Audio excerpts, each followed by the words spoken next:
Hello students, welcome to my channel. तो स्वागत है आप सभी का एनिमल हस्बेंड्री एमसीक्यू के इस क्लास में। यहाँ पर आपको आईबीपीएस एएफओ 2024 के लिए एमसीक्यू के तौर पे एनिमल हस्बेंड्री के क्वेश्चंस देखने को मिलेंगे जो आपके एग्जाम के लिए इंपॉर्टेंट होने वाला है। ये इसका तीसरा लेक्चर होने वाला है। तो चलते हैं आज की क्लास की ओर, देखते हैं आज के कुछ इंपॉर्टेंट क्वेश्चंस को।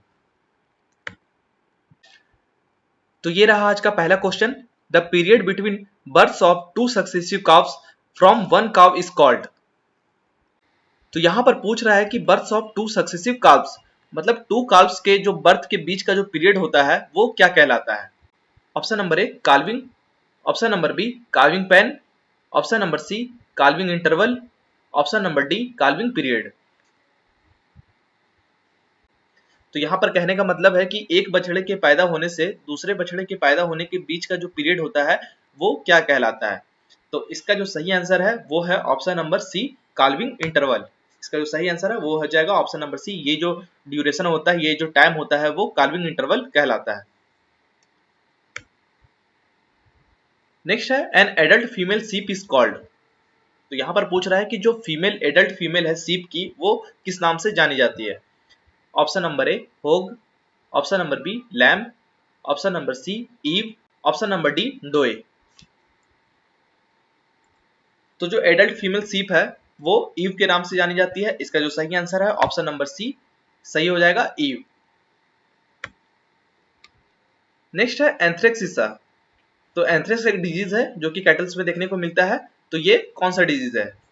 Option number A bacterial disease, option number B viral disease, option number C fungal disease, option number D none of these.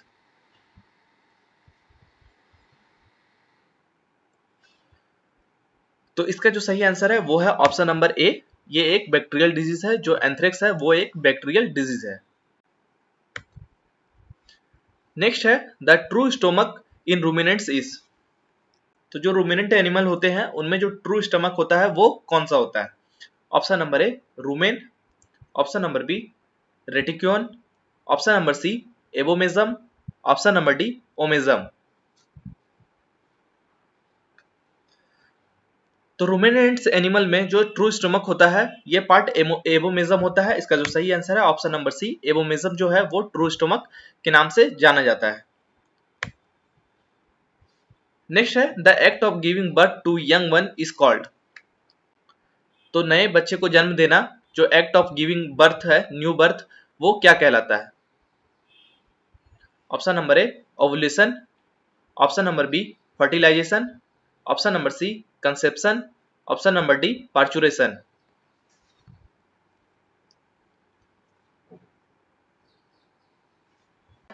तो इसका जो सही आंसर है वो हो जाएगा ऑप्शन नंबर जो डी है, इसका सही आंसर हो जाएगा। ये जो प्रोसेस है giving birth to young one is called parturition. Next है infertile male animal is called. तो जो इनफर्टाइल मेल एनिमल होते हैं वो क्या कहलाते हैं। Option number A teaser, option number B censor, option number C censor, option number D sterile.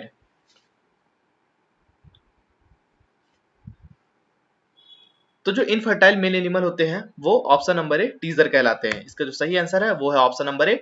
वैसे एनिमल जो इनफर्टाइल होते हैं वो टीजर कहलाते हैं। नेक्स्ट है the secretion from the memory gland of cow just before and after the calf is born is called. तो यहाँ पर पूछ रहा है कि एक काफ के बोर्न होने से पहले, उसके जन्म होने से पहले, जस्ट पहले या फिर उसके जस्ट बाद जो मिल्क का सिक्रेशन होता है मेमोरी ग्लैंड से वो क्या कहलाता है। वो जो मिल्क होता है वो क्या कहलाता है। Option number A milk, option number B fresh milk, option number C colostrums, option number D whole milk.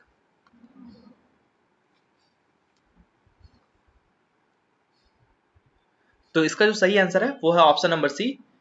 ये जो है वो कोलेस्ट्रम कहलाता है। इसका जो सही आंसर है ऑप्शन नंबर सी। जो न्यू बॉर्न बेबी के जस्ट पहले या फिर जस्ट बाद में जो मेमोरी ग्लैंड से, जो मदर होते हैं उनके मेमोरी ग्लैंड से जो सिक्रेशन होता है वो कोलेस्ट्रम कहलाता है। नेक्स्ट है in colostrums vitamin D are how many times more than normal milk. तो जैसे कि अभी मैंने बताया जो कोलेस्ट्रम होता है उसमें जो विटामिन डी प्रेजेंट होता है वो कितना टाइम्स ज्यादा होता है। How many times more normal milk, normal milk से कितना टाइम्स ज्यादा होता है। Option number A 2 times, option number B 3 times, option number C 4 times, option number D 5 times.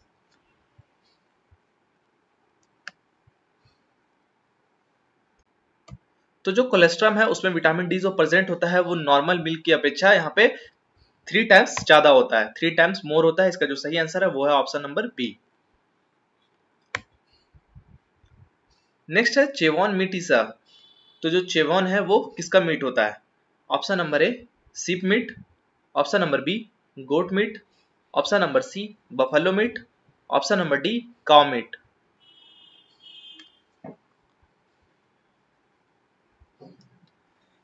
तो यहाँ पे इसका सही आंसर हो जाएगा ऑप्शन नंबर बी। जो गोट मीट है उसके जो मीट होते हैं उसको चेवॉन कहलाता है। नेक्स्ट है creep ration is giving before. तो यहाँ पे पूछ रहा है कि क्रीप राशन है वो कब दिया जाता है, किसके पहले दिया जाता है? Option number A calving, option number B weaning, option number C conception, option number D both A and C. तो क्रीप राशन जो है ये एक सप्लीमेंट के तौर पे जो यंग, तो जो क्रीप राशन है ये एक सप्लीमेंट के तौर पे जो यंग काप्स होते हैं उनको दिया जाता है। तो ये इसका जो सही आंसर है वो है ऑप्शन नंबर बी, ये विनिंग से जस्ट पहले दिया जाता है, विनिंग के बिफोर ये राशन दिया जाता है। नेक्स्ट है steaming ration is given during last week of. तो यहाँ पर पूछ रहा है जो स्टीमिंग राशन है वो किस चीज के ड्यूरेशन में जो लास्ट वीक है वहां पर दिया जाता है? Option number A conception, option number B pregnancy, option number C parturition, option number D none of these.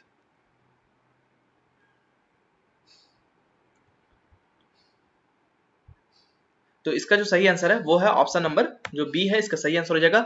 ये प्रेगनेंसी के लास्ट वीक में ये राशन जो है स्टीमिंग राशन वो दिया जाता है। नेक्स्ट है all vitamin are present in egg except. तो यहाँ पर पूछ रहा है कि जो एग है उसपे सब तरह के विटामिन उसमें देखने को मिलते हैं, लेकिन कौन सा विटामिन है जो उसमें प्रेजेंट नहीं होता है? Option number A vitamin A, option number B vitamin B, option number C vitamin C, option number D vitamin D. तो यहाँ पर पूछ रहा है कि कौन सा विटामिन इसमें नहीं पाया जाता है? तो इसका जो सही आंसर है वो है ऑप्शन नंबर सी, इसमें विटामिन सी देखने को नहीं मिलता है, विटामिन सी एग में नहीं पाया जाता है। नेक्स्ट है 1 day old female cheek is called. तो जो 1 डे ओल्ड फीमेल चीक है वो किस नाम से जानी जाती है? Option number A chicks, option number B pullet, option number C cockerel, option number D हेन।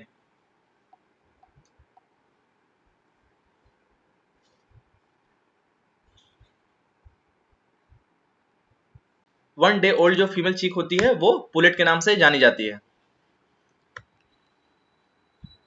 नेक्स्ट है the fertile egg never be stored at a temperature less than.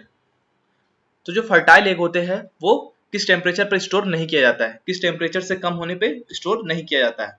Option number A 10 degree centigrade, option number B 11 degree centigrade, option number C 12 degree centigrade, option number D 15 degree centigrade. तो इसका जो सही answer है वो है option number B 11 degree centigrade. जो fertile egg होते हैं वो 11 डिग्री सेंटीग्रेड से कम होने पे उस टेम्परेचर पे इसको स्टोर नहीं किया जाता है। नेक्स्ट है pipping is a process during which the embryo. Pipping process में जो एम्ब्रियो है उसमें क्या होता है? Option number A breaking the egg shell, eat egg shell, both A and B, none of these. तो इसका जो सही आंसर है वो है option number A break the egg shells. Next है which scientist is considered to be father of animal nutrition. तो यहाँ पर पूछ रहा है कि कौन सा साइंटिस्ट है जो फादर ऑफ एनिमल न्यूट्रिशन के नाम से जाने जाते हैं? Option number A Lehmann, option number B Morrison, option number C Lavoisier, option number D ओल्फ।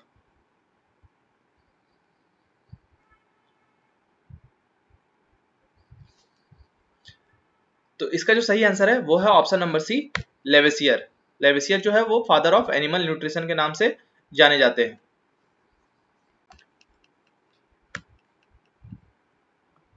Next है chromosome number in cattle are.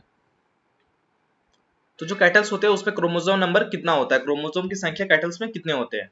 Option number A 65, option number B 60, option number C 66, option number D 62।